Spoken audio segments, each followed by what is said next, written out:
नमस्कार दोस्तों, HS exam cracker पर चल रही हिस्ट्री की दूसरी क्लास में आपका स्वागत है। जो पहली क्लास थी उसमें हम सिंधु सभ्यता की जो बेसिक जानकारी थी उसको पढ़ चुके हैं।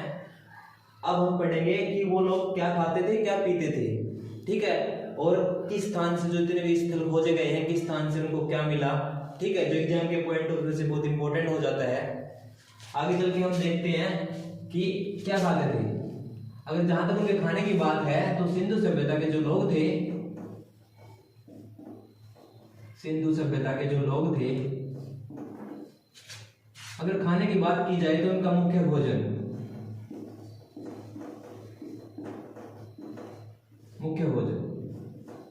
और जो भी मैं आपको करवा रहा हूं इनमें से बहुत सारे क्वेश्चन तो पिछले एग्जाम से आपसे पूछे जा चुके हैं, बहुत बार पूछे जा चुके हैं, ठीक है। तो मुख्य भोजन क्या खाते थे सिंधु सभ्यता के लोग? इनके मुख्य भोजन था जो, अगर आपको ऑप्शन में जो मिल जाए सबसे पहले अपने जो को प्रेफरेंस देनी है, उसके बाद अगर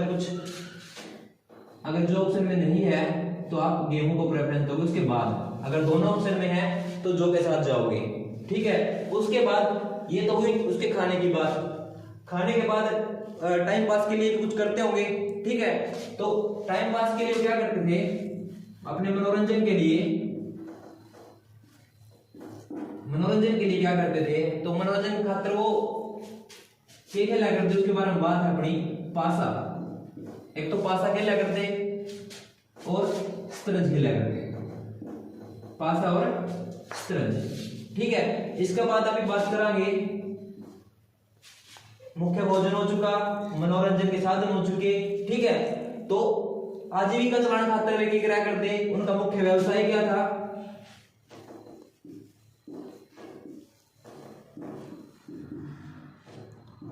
उनका मुख्य व्यवसाय, तो दोस्तों ये लोग बड़ी व्यापारिक किस्म के आदमी थे, इनकी नीति व्यापारिक थी, ये लोग व्यापार में ज्यादा विश्वास रखते थे, ठीक है। तो इनका मुख्य व्यवसाय था व्यापार। ये अपने सामान को बाहर एक्सपोर्ट भी करते थे और बाहर के सामान को हमारे यहाँ पे इंपोर्ट भी करते थे, ठीक है। उसके बाद अगर बात की जाए सिंधु सभ्यता के जो लोग थे, बिल्कुल ये एक शहरी सभ्यता थी। तो सिंधु सभ्यता कैसी थी? सिंधु सभ्यता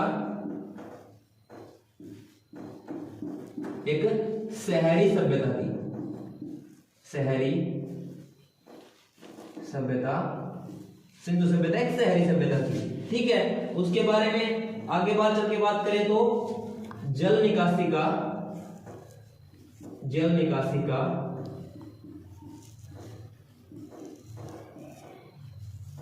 बहुत अच्छा प्रावधान था।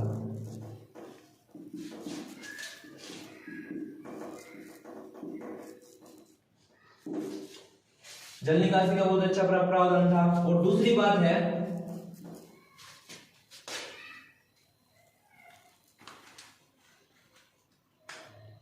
चलिए दूसरी बात है धातु के बारे में अगर बात की जाए,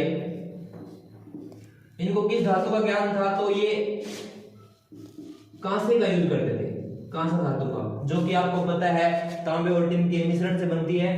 कांसे का यूज किया करते, और इनको ना आपने पॉइंट बिल्कुल स्टार करके लिख लेना, इनको लोहे का ज्ञान नहीं था। ये बड़ा क्वेश्चन बहुत बार पूछा जा चुका है, सिंधु सभ्यता के लोगों को किस धातु का ज्ञान नहीं था? तो इनको लोहे का ज्ञान नहीं था, ठीक है। कौन सा धातु का यूज करते थे? कांसा धातु का यूज करते थे, लोहे का ज्ञान नहीं था। और इनकी सर्वाधिक जो चीजें होती थी वो कांसे से बनी होती थी। इसी कारण सिंधु सभ्यता को अब लिख देता हूं मैं कांस्य सभ्यता भी बोला जाता है, ठीक है। उसके बाद आगे चल के बात करें तो इन्होंने ना कपास की खेती, सबसे पहले कपास की खेती सिंधु सभ्यता के लोगों ने ही की थी, ठीक है। और ये कपास को ना सिंडर कहते थे, कपास की खेती सबसे पहले जिसने की थी वो सिंधु सभ्यता के लोग ही थे। और वो कपास को ना सिंडर बोलते थे, सिंडर, ठीक है। और इसी सिंडर के कारण, कपास की खेती सबसे पहले करने के कारण इस सिंधु सभ्यता को सिंडर सभ्यता भी कहा गया।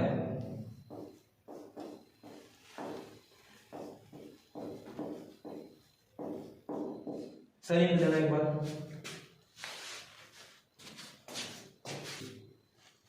हाँ तो चलिए दोस्तों, कहां तक थे हम बात कर रहे थे सिंधु सभ्यता की। सिंधु सभ्यता के लोगों का मुख्य भोजन क्या था? जौ। अगर जौ आपको ऑप्शन में ना मिले तो आप गेहूं के साथ जाओगे, लेकिन प्रेफरेंस दोगे आप जौ को। टाइम पास के लिए क्या करते थे? टाइम पास के लिए वो लोग पासा खेलते थे, शतरंज। मुख्य व्यवसाय क्या था? तो मैंने आपको बता दिया, ये लोग बहुत व्यापारिक किस्म के आदमी थे, व्यापारिक नीति के आदमी थे, तो व्यापार करते थे। सिंधु सभ्यता एक शहरी सभ्यता थी। उनका जल निकासी का बहुत अच्छा प्रावधान था। किस धातु का यूज करते थे? वो कांस्य धातु का यूज करते थे। ठीक है, तो सर्वाधिक कांस्य धातु का यूज करने के कारण ही इस सिंधु सभ्यता को कांस्य सभ्यता भी बोला जाता है। ठीक है, सिंधु सभ्यता के लोगों को लोहे का ज्ञान नहीं था। उसके बाद सिंधु सभ्यता के लोगों ने ही सबसे पहले कपास की खेती की शुरुआत की थी, और वो लोग कपास को सिंडन बोलते थे। इसी कारण सिंधु सभ्यता को सिंडन सभ्यता भी बोला जाता है। ठीक है, उसके बाद आगे चल के बात की जाए तो सिंधु सभ्यता के लगभग आज तक 400 अक्षर खोजे जा चुके हैं। लगभग 400 अक्षर खोजे जा चुके हैं। ठीक है, लेकिन इनको अभी तक पढ़ा नहीं गया है, क्योंकि जो इनकी लिपि है वो अभी तक अज्ञात है, और जो इनके अभिलेख हैं वो अभी तक अनभिज्ञ है, कोई इसको जानता ही नहीं, कोई पढ़ ही नहीं पाया। उसके बाद अगर आगे बात की जाए, इसके लगभग इसके 1000 से ज्यादा स्थल खोजे जा चुके हैं। सिंधु सभ्यता के लगभग 1000 से ज्यादा स्थल खोजे जा चुके हैं। ठीक है, अब बात करते हैं उन स्थलों के बारे में, और स्थल के साथ साथ बात करेंगे कि किस स्थल से इनको क्या मिला। ठीक है, चलिए मैं कर देता हूं इसको साफ। और मैं आपके लिए ट्रिक लेके आया हूं। ठीक है, बहुत अच्छी ट्रिक है, लेकिन वो ट्रिक हरियाणवी में रहेगी, तो बाहर वाले जो भाई हैं अगर कोई देखता हो, वैसे तो हमारा इतना बड़ा भी चैनल हुआ नहीं है, लेकिन कोई भी बाहर वाला देखता हो तो थोड़ा देख लेना भी अपना। ठीक है, अगर बात की जाए, मैंने आपको बताया कि 1000 से ज्यादा स्थल खोजे जा चुके हैं, लेकिन अगर बात की जाए कि नगरों की मान्यता किसको दी गई, ठीक है, तो उसके बारे में बात करते हैं हम। देखो जी, ट्रिक है ये हमारी।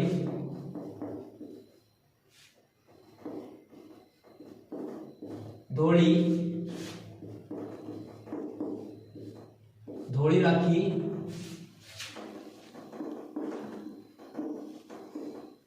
मोहन ने हड़प ली। धोड़ी राखी मोहन ने हड़प ली, और कहा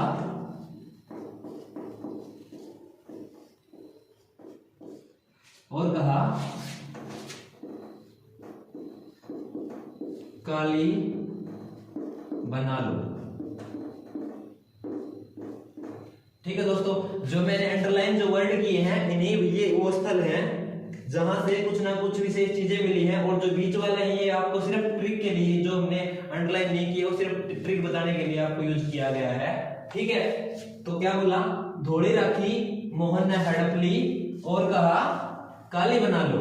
ठीक है, आगे देखोगे, धोले से हमारा चला गया नंबर 1 धोलावीरा, जो गुजरात में है, जो आज के दिन गुजरात में है। ठीक है, अगर बात की जाए राखी की, तो राखी से राखीगढ़ी, ये हमारा हिसार हरियाणा में है। ठीक है, उसके बाद मोहन से मोहनजोदाड़ो,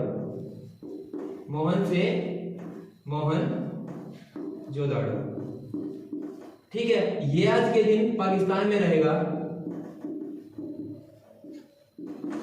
अगर चौथा चल के बात की जाए हमारी हड़प से हमारा आ गया हड़प्पा, ये भी हमारा पाकिस्तान में ही रहेगा। ठीक है, हमारा ये क्लियर। ठीक है, उसके बाद काली की बात की जाए तो काली से हमारा आ गया कालीबंगन।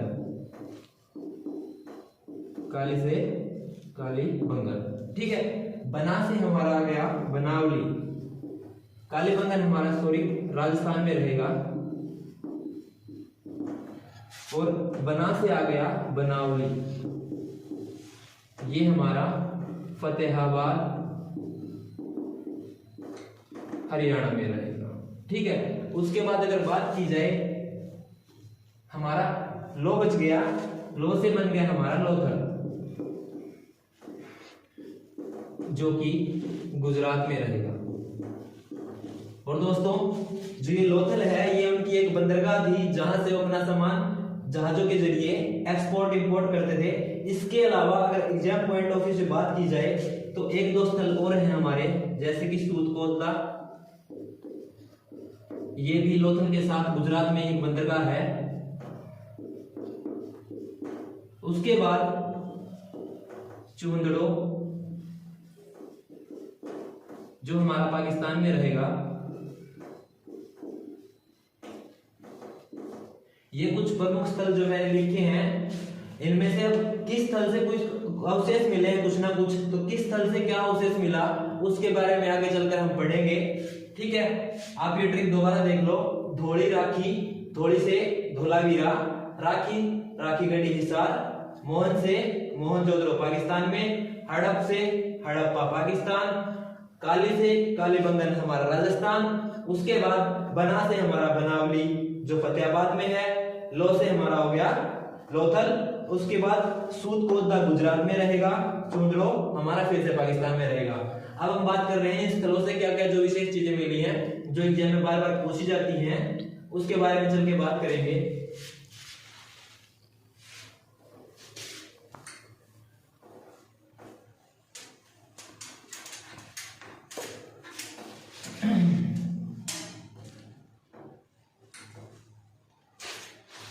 तो हम बात करते हैं, हम एक ईयर वाइज बात करेंगे आपसे कि किस ईयर में क्या हुआ। सबसे पहला हमारा स्थल हड़प्पा, हड़प्पा जिसकी खुदाई 1921 किसने की? दयाराम साहनी ने की, दयाराम साहनी ने की थी भाई 1921 में। जो हड़प्पा नगर था तो इस नगर से क्या क्या चीजें मिली, तो दोस्तों ट्रिक थोड़ी वैसी रहेगी। ठीक है, तो कई दोस्त माइंड मत करना, ठीक है, सिर्फ आपको समझाने के लिए है। हड़प्पा, अब ये बताओ हड़प्पा, इसमें हड़पने की कोई फीलिंग आ रही है ना, मतलब लूटने की कोई फीलिंग। ठीक है, तो हड़प्पा से मिली हमको पीतल से बनी गाड़ी, पीतल की गाड़ी, पीतल की गाड़ी मिली। अब पीतल आपको पता है एक बहुत महंगी धातु है, तो पीतल की गाड़ी मिली, उसको हड़प लिया। उसके बाद अगर आगे चल के बात की जाए, पीतल की गाड़ी को किसने हड़प लिया क्योंकि महंगी थी। उसके बाद अगर आगे बात करें हम, तो स्त्री के गर्भ से निकलता पौधा, स्त्री के गर्भ से निकलता पौधा। और दोस्तों अगर आपको हमारा ये वीडियो पसंद आ रहा है तो प्लीज लाइक कीजिए यार, सब्सक्राइब कर लीजिए, शेयर कीजिए हमारे वीडियो को। तो बात चल रही थी हड़प्पा की। हड़प्पा को मैंने बता दिया, हड़प से याद रखो लूटना। लूटने की चीज क्या है? पीतल की गाड़ी महंगी होती है, लूट लिया। ठीक है, स्त्री को लोग वैसे गलियों में निकलती है तो परेशान करते हैं। ठीक है, अगर उनको मौका मिले तो वो उसको भी हड़प ले। ठीक है, तो स्त्री को भी हड़प लिया। उसके बाद अगर आगे बात की जाए तो कांसे का दर्पण, कांसे का दर्पण। अब दोस्तों हमारे घर में जो दर्पण होते हैं, जो शीशे होते हैं जिसमें आप अपना चेहरा देखते हो उठते ही, तो कांसे का दर्पण, ये हमारे जो घरों में शीशा होता है ना, वो बिल्कुल प्लास्टिक के उसमें होता है, उसका बिल्कुल फ्रेम प्लास्टिक वाला होता है। अगर किसी को कांसे के फ्रेम वाला जो दर्पण मिल जाए तो उसको छोड़ेगा क्या, उठा ले जाएगा। तो कांसे का दर्पण भी हड़प लिया गया। उसके बाद जो फसल के खलिहान, मतलब जो खेत वगैरह होते हैं, पुराने समय के पीछे जुती हुई जमीन वगैरह, फसलों के खलिहान मिले। अब ये फसलों के खलिहान तो मिले, इनको रखने के लिए कुछ जगह भी चाहिए होगी। ऐसे ट्रिक हम बात करें तो 6 अन्नागार वाले 2 समूह मिले। अन्नागार मतलब जहां पे अन्न रखा जाता है। ठीक है, 6 अन्नागार वाले 2 समूह मिले। तो दोस्तों आगे चल के अगर बात की जाए, इसके साथ सुरमा डालने की, जो आंखों में सुरमा डालते हैं ना, सुरमा डालने की सलाई मिली। यहां से सुरमा डालने की सलाई मिली। तो दोस्तों ये कुछ इंपॉर्टेंट चीजें थी जो हमारे हड़प्पा से नगर से मिली। एक बार हड़प्पा को आप पढ़ लीजिए, उसके बाद हम साफ करके अगले नगर पे जाएंगे। हड़प्पा नगर आज के दिन पाकिस्तान में है, जो 1921 में दयाराम साहनी ने इसकी खुदाई की। खुदाई के दौरान क्या क्या चीजें मिली? हड़प्पा मतलब बता दिया लूटना, तो लूटने वाली चीज पीतल की गाड़ी, स्त्री के गर्भ से निकलता हुआ पौधा। और दोस्तों ये इसलिए क्योंकि वो नेचर को ज्यादा मानते थे, वो लोग प्रकृति की ज्यादा पूजा करते थे, इसलिए स्त्री के गर्भ से निकलता हुआ पौधा। कांसे का दर्पण, कांसे का दर्पण भी महंगा होता है। फसल के खलिहान मिले, 6 नागार वाले 2 समूह मिले, सुरमा डालने की सलाई मिली। ठीक है, अब हम इसके बाद चलते हैं। 1921 हमारा हो गया, अगला नगर पे जाएंगे।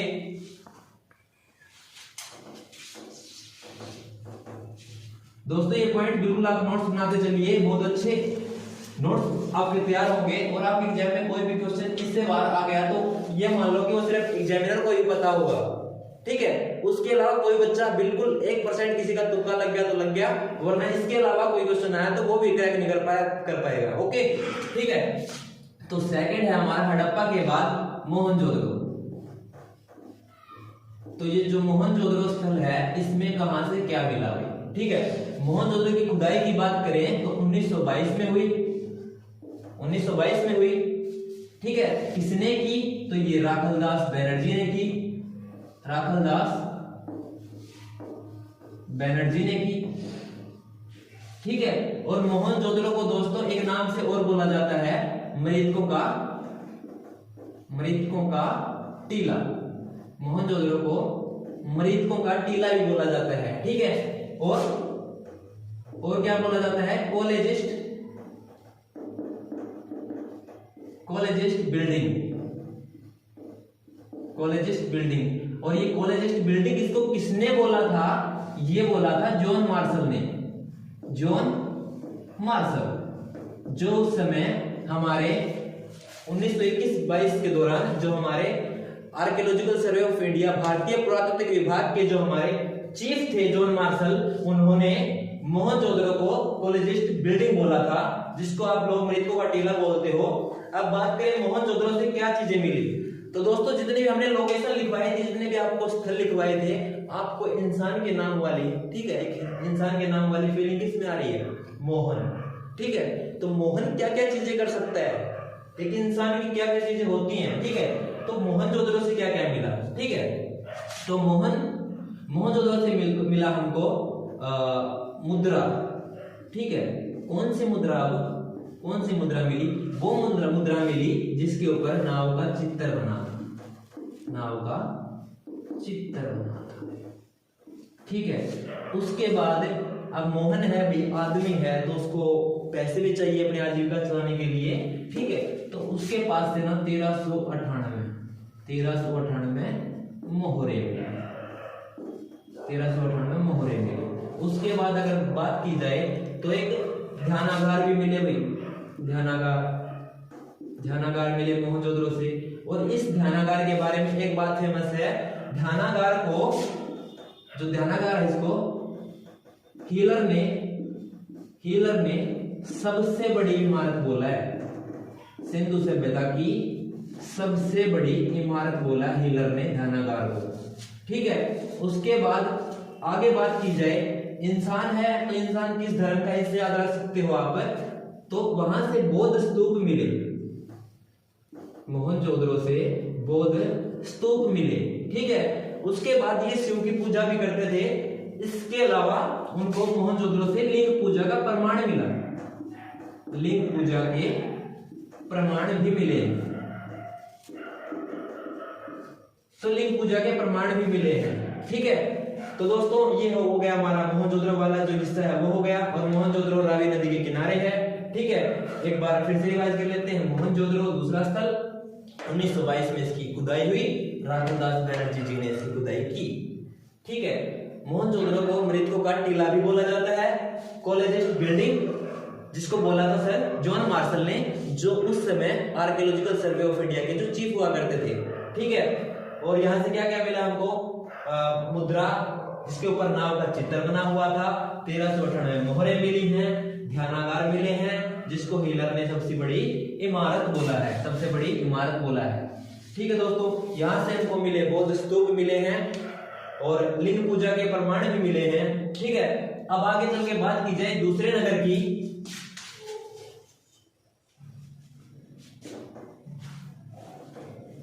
ये दोस्तों वो है जिनके जो ईयर है खुदाई का बार बार पूछ लिया जाता है एग्जाम्स में, वो करवा रहे हैं। और एक दो हम करवाएंगे हरियाणा जीके की दृष्टि से जो बहुत इंपॉर्टेंट हो जाते हैं। एक दो नगर हमारे हरियाणा में जो एग्जाम की बार बार पूछे जाते हैं वो भी इसी में ऐड कर दिए गए हैं ईयर के साथ, तो टेंशन लेने की बिल्कुल भी जरूरत नहीं है आपको। 1921 हो गया हमारा, 1922 हो गया। अगर इसी के हिसाब से अगर आगे बढ़े, बीच में और नगरों की भी खोज हुई, ठीक है। लेकिन इसके बाद हम आगे चल के बात करेंगे हमारे राखीगढ़ी।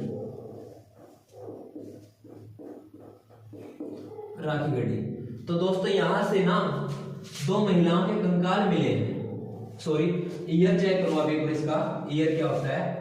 राखीगढ़ी की खुदाई की बात की जाए तो 1969 में की। 1969 में किसने की? सूरजभान ने की। और दोस्तों कई किताबें इसको अमरेंद्र नाथ भी दिखाती हैं, लेकिन एनसीईआरटी के अकॉर्डिंग अगर बात की जाए तो राखीगढ़ी की खुदाई 1969 में सूरजभान ने की थी। अगर सूरजभान आपके ऑप्शन में नहीं आता, अमरेंद्र नाथ आता है, तो आप टिक कर सकते हो। ठीक है, ये राखीगढ़ी वाली लोकेशन है जो हमारे, मैं पहले आपको बता चुका हूं, हरियाणा, हमारे हरियाणा में हिसार जिले में पड़ेगी। हरियाणा में हिसार जिले में पड़ेगी। तो यहां से क्या मिला? यहां से दो महिलाओं के कंकाल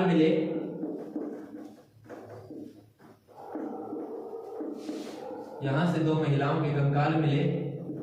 और दोस्तों ये जो स्थल है वो आज के दिन अगर बात की जाए तो सिंधु घाटी सभ्यता के जितने नगर खोजे गए हैं तो सबसे बड़ा नगर राखीगढ़ी है। ठीक है, अगर इससे बाद की बात की जाए तो इससे दूसरे नंबर पे जो सबसे बड़ा नगर है वो आता है हमारा धोलावीरा, जो गुजरात में है।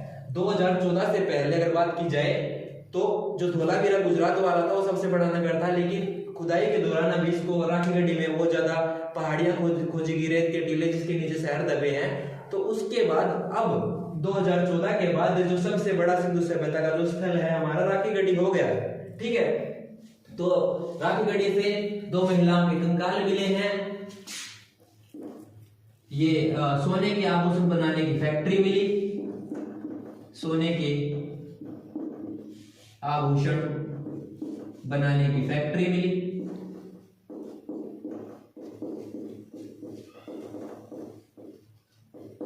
ठीक है दोस्तों, और इससे ज्यादा कुछ इंपॉर्टेंट चीज इससे नहीं मिली जो आपके एग्जाम पॉइंट ऑफ व्यू से जो मेरे को इंपॉर्टेंट लग रही है। ठीक है, उसके बाद इसी में हम आगे बढ़ते हैं। 1969 हमारा हो गया।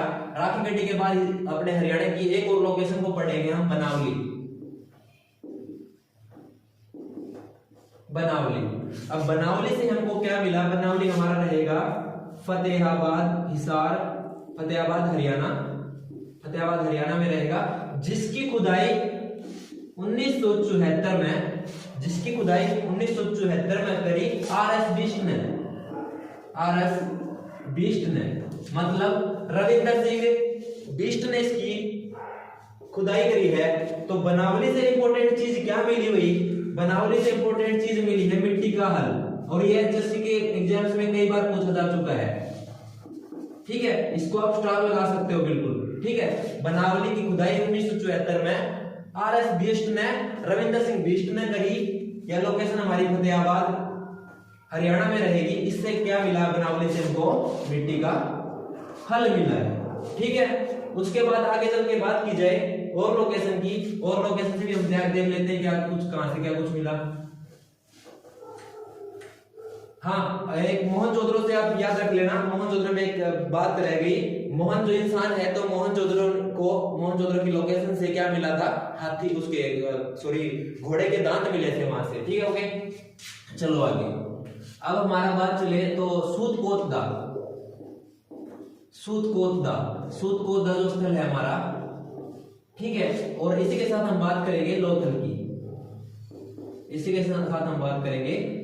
की। तो दोस्तों ये दोनों के दोनों लोकेशन है ना, ये दोनों लोकेशन हमारी गुजरात में रहेगी। ठीक है, और ये दोनों बंदरगाहें हैं जहां से ये अपना सामान को एक्सपोर्ट इंपोर्ट करते रहते थे। तो सूतकोतदा से कुछ ज्यादा इंपोर्टेंट तो नहीं मिला, लेकिन घोड़े की अस्थियां मिली है वहां से। घोड़े की अस्थियां बोल लो, हड्डियां बोल लो, घोड़े की अस्थियां मिली है। ठीक है, अब बात आती है लोथल की। तो लोथल एक बंदरगाह होने के कारण यहां पर ना मनके बनाने की फैक्ट्री थी। क्या मिली है? मनके बनाने की फैक्ट्री मिली है दोस्तों। ठीक है, मनके बना के वो ना बाहर भेज देते थे, अपने सामान को एक्सपोर्ट कर देते थे। उसके अलावा क्या मिला यहाँ से? लोथल से हाथी दांत। आपको पता है हाथी दांत की जो हाथी दांत होता है उसकी चूड़ियां बनती हैं और सामान भी बनते हैं, तो उसकी स्मगलिंग वगैरह होती रहती है। तो ये लोग हाथी दांत को भी एक्सपोर्ट करते थे। तो मनके बनाने की फैक्ट्री, हाथी दांत, और ये मैंने आपको बोल दिया ये दोनों बंदरगाहें थी।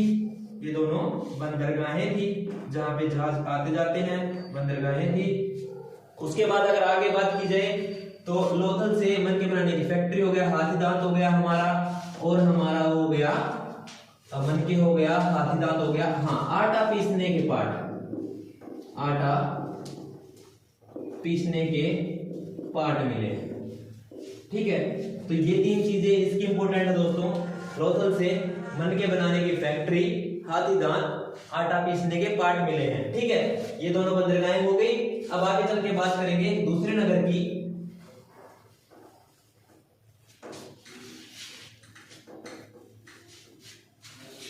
अब हम बात करते हैं हमारे कालीबंगन। कालीबंगन से क्या क्या मिला? तो दोस्तों जब कालीबंगन लोकेशन है ये हमारी इंडिया के अंदर ही राजस्थान में रहेगी। ये वाली लोकेशन कालीबंगन हमारी राजस्थान में रहेगी। और जैसे कालीबंगन में, बंगन को आप बैंगल्स पढ़ सकते हो, बैंगल्स का मतलब होता है हमारा चूड़ियां। तो काली चूड़ियां या कांच की चूड़ियां हमारी यहां से मिली हैं। कालीबंगन राजस्थान से कांच की चूड़ियां मिली हैं, कांच की चूड़ियां। और कांच से, कांच की चूड़ियां आपको याद रहेगा, कांच से ही आप कह सकते हो कच्ची ईंटों के बने अग्निकुंड, कच्ची ईंटों के अग्निकुंड मिले। कच्ची ईंटों के अग्निकुंड, नकाशीदार ईंटें मिली हैं, नकाशीदार ईंटें मिली हैं। उसके अलावा कालीबंगन लोकेशन राजस्थान में पड़ती है, तो इस कारण वहां पे ऊंट भी रहे होंगे। ठीक है, तो ऊंट की हड्डियां मिली हैं, ऊंट की हड्डियां भी हमारी कालीबंगन राजस्थान से मिली है। ठीक है, उसके बाद अगर बात की जाए तो लोकेशन कौन सी रह गई हमारी? चलो, हमारा कालीबंगन हो गया, लोथल हो गया, हड़प्पा हो गया, और फरमाना।